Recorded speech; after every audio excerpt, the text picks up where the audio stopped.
It was the summer of 2012. I have a late birthday, so I was still 15 when all my friends were 16. They all had jobs for the summer, but nobody would hire me because I was only 15. I started looking for off-the-books jobs on Craigslist. I found an ad titled, "Looking for House Cleaning Services, Paying $10 an Hour." The ad had two pictures of the house, one outside and one inside. It was a typical middle-class house. He lived in the next town over. The only way to contact him was by email, so I emailed him telling him I was only 15 years old and was willing to clean his house for $10 an hour. He responded in 10 minutes, telling me his work schedule and when he would need me to be available. I told him that was okay, and then he asked me if I had means of transportation to get there every day. I didn't even realize that my mom wouldn't be able to drive me every day. Oddly, he offered to give me a lift to and from every single day.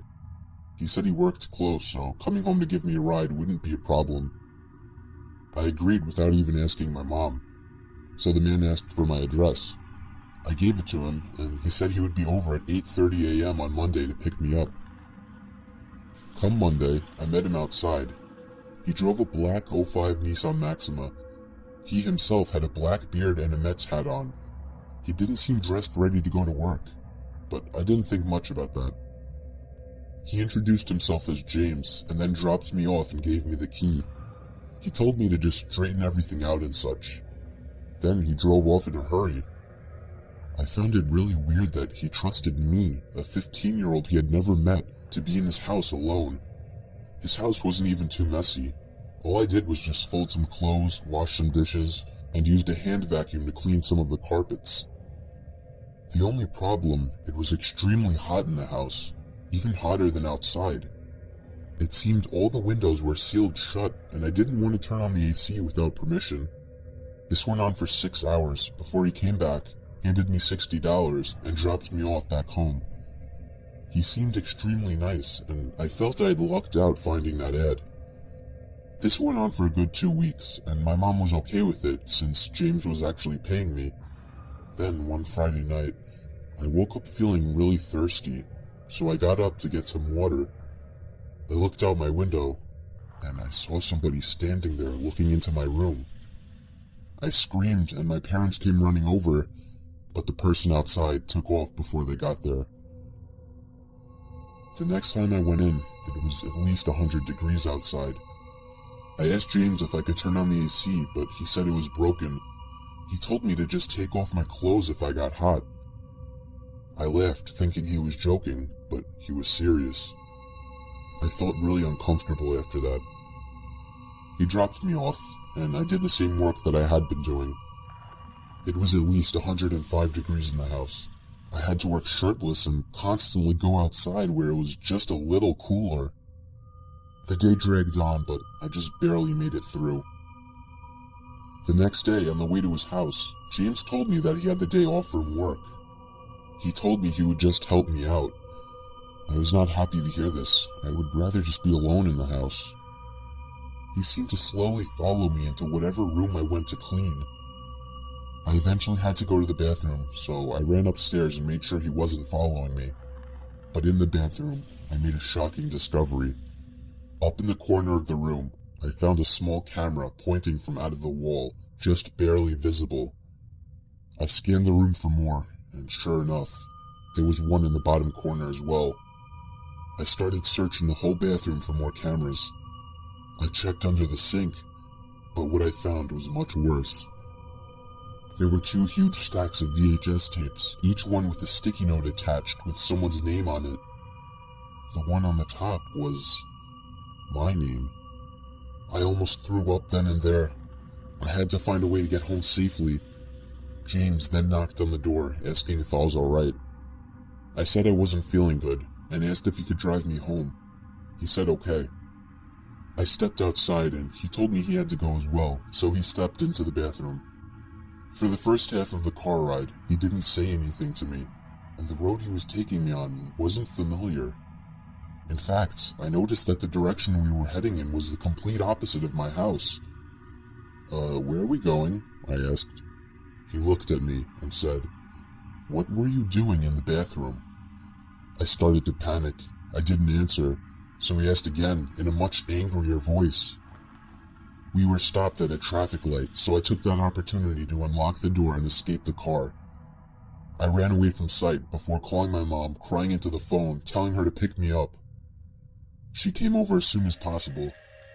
She immediately reported James, and the police found the tapes under her sink. Some of the tapes contained much worse things than kids just cleaning the house. The scariest thing, some of the kids seen in the tapes are still missing to this day. He was arrested and tried for child pornography, kidnapping, and some other charges. I'm happy I jumped out of that car, because I don't know where he was taking me. This happened about 3 months ago. Me and my roommate decided on getting a used couch, so I thought Craigslist would be a great place for used furniture. I scrolled through about 3 pages before finding a black leather couch.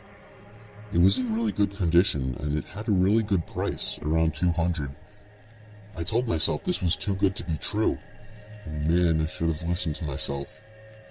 We arranged a price, and the guy told me to meet him at his place over email. My roommate was out working overtime, so I had to go alone. The address was a little ways out of town. The house was surrounded by trees. You had to go through the drive-thru to be able to see it. I got out of my car and knocked on the door. This house was different. It was small and wooden, and it looked pretty eerie. When I knocked the 3rd time, I heard creaks on the wood floor coming from inside. Anyone could tell it was footsteps, but it sounded like they were tiptoeing. Then, I heard a faint, muffled voice through the door. Hey, are you the couch guy? But they sounded pretty rushed. So I responded, yes I am. He said back, okay, come around back, the couch is there. I felt a little weirded out by it, but I brushed it off. When I came around back, I saw something that I won't forget.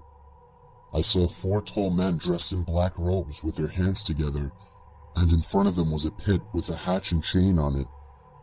Then I heard the same voice say, "Where's your friend?" I booked it out of there and frantically shoved the key in my car and started it. I looked out the mirror and saw the front door fly open. I shifted into first and floored it out of there. The thing that makes me uneasy to this day is that in the emails, I never told him I had a roommate. I was about 12 years old. I was looking for some craft storage since I got a lot for Christmas. The ones at the stores were really pricey, so me and my 27-year-old sister looked for some on Craigslist. We found someone offering a huge tote for only $10. That would mean getting a $90 discount, so we checked it out. The person lived relatively close to us, so we gave the guy our email. He emailed us within an hour and asked where we should meet. I said we should meet at Dollar Tree since it was a short walk away. He, to my surprise, asked to meet at my home. I lived in an apartment, so that would be inconvenient, so I said that we lived farther away. He said he could drive, but we said no. So we eventually said it was okay to meet at Dollar Tree, but he could only meet up at 9 p.m. I said that's okay, even though it would be dark by then. He said to meet up today. My sister worked the night shift tonight, so she said I could walk there and back and to just bring my wagon so I could just put the tote in it. She gave me $10 and I started walking at 8:30. I arrived just on time and I saw an old knocked up '06 Kia. I assumed it was him, so I yelled, "Hey, got the tote?" He got out of his car and said he left it at home. He asked if I wanted to take a drive with him to his house. I said I can't because it wasn't okay with my family. He said he would drive me home, and I firmly said no. He said if I came with him that I could get the tote for free. I got a very uneasy feeling. He said, "Hey, your address is 234 Letter Road, right?" My heart dropped into my stomach. I got freaked out and ran all the way home. I got home and ran upstairs like a demon was chasing me. I got in my room and locked all the doors and windows. I also covered them with black clothing and such. That night I was shaking like crazy. And then, I heard a hefty man coming up the stairs. Almost no one on my floor was up this late, and no hefty man lived there. I heard a voice and I almost fainted. "Hey, you still want that tote? It's down in my car. Come help me get it." I almost puked and fainted. I looked through the peephole to see the man's back facing my door. I watched him turn around, and I covered the peephole with a black shirt I had laying around from before. The doorknob started to wiggle. I went under the sink cabinet and was silent as a worm. He started to try to kick the door down, and eventually he did. I felt like I was ready to die. I grabbed an old broom that was sitting in the cabinet. The kicking down of the door woke up my neighbors, who came running in with a baseball bat. My neighbor whacked the guy in the face with the bat, and the guy fell to the floor. I got out with the broom and gave the man a wimpy whack before he stood up and tried to grab me. I physically jumped down the stairs and ran down the street to my sister's work like I was going to die, and I thought I was. I ran to the nurse's station and started to have a breakdown. I was crying and almost throwing up, and the nurses looked at me like I was just raped or something. I told them that a man was following me and was going to kill me. They got my sister and called the police. It turned out he was a serial rapist. Me and my sister moved, and she went away to college. When you decide to use Craigslist, make sure you deal local, and if something seems too good to be true, it usually is. I was 20 years old, still driving my grandpa's old Buick that he handed down, and I hated it. I wanted to drive something cooler and something more age-appropriate. Well, I was making decent money, and I wanted to buy a Mustang, so I started searching Craigslist. And within a week, I found something that seemed unbelievable. A 2013 blue Mustang GT convertible, manual transmission, no accident history, with only 32,000 miles, and a shockingly low price of $16,000. I saw the ad was just posted 4 minutes ago, so I knew I had to act fast. I called the number listed, but it just went to voicemail. I called again, and this time on the 4th ring, a man picked up the phone. I told him I was interested in the car, and he started laughing and joking about how he had just listed it a few minutes ago. He honestly sounded almost too normal and friendly. He gave me his address, and I told him I'll be over at 6 to check it out. After hanging up and realizing this guy sounded normal, I was just so excited to think that I'd just found such a good deal. I GPS'd the location. It was a long drive, about an hour. It took me far away from the suburbs that I was used to. The GPS said 2 minutes remaining in the drive, and I was kind of confused. The area I was in was very rural and poor. I pulled up to what the GPS said was the house. It was a shitty rundown old thing. I noticed there was no Mustang anywhere in sight. I felt uncomfortable with even getting out of the car.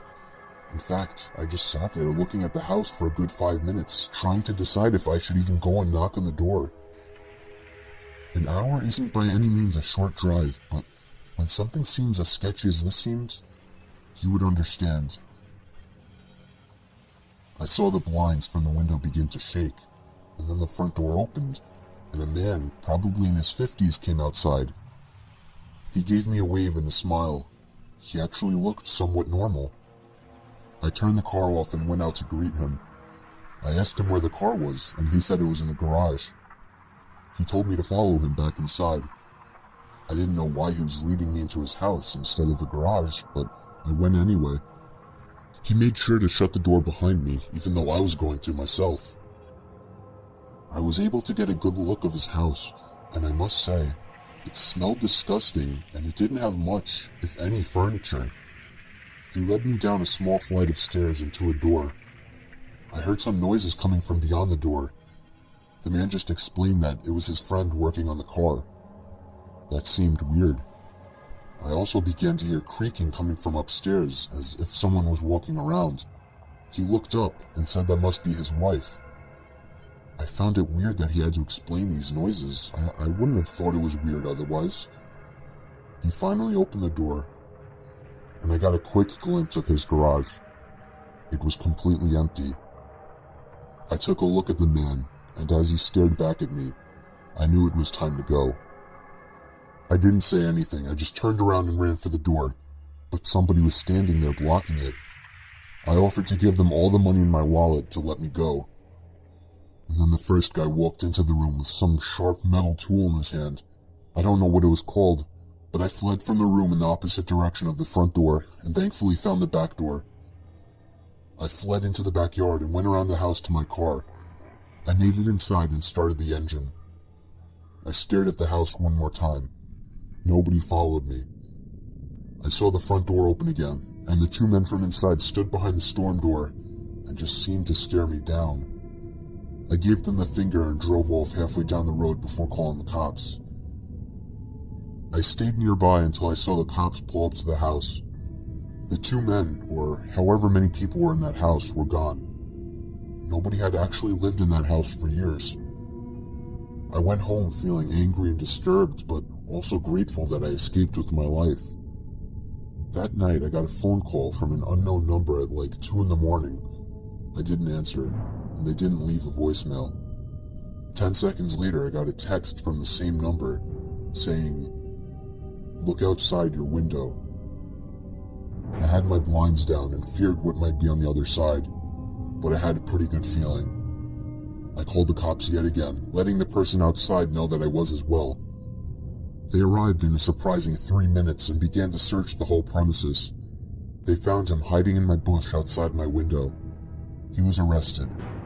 His name is Tony Schelling. He was, in fact, the same person I met at the house. My message to all is to not be an idiot while using websites like Craigslist.